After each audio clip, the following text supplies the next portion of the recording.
जीवात्मा परमात्मा च मुक्तानां परमा गतिः अव्ययः पुरुषः साक्षी क्षेत्रज्ञोऽक्षर एव च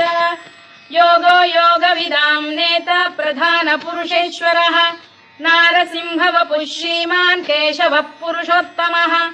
सर्वः सर्वः शिवस्थाणुर्भूतादिर्निधिरव्ययः सम्भवो भावनो भर्ता प्रभवः प्रभुरीश्वरः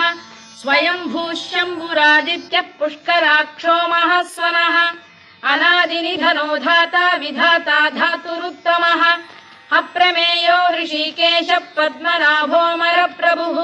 विश्वकर्मा मनुस्पष्टा स्थविष्ठस्थविरो ध्रुवः अग्राह्यः शाश्वतः कृष्णो लोहिताक्षप्रदर्दनः प्रभूतस्त्रिककुब्धाम पवित्रं मङ्गलं परम् ईशान प्राणद प्राणो ज्येष्ठः श्रेष्ठः प्रजापतिः हिरण्यद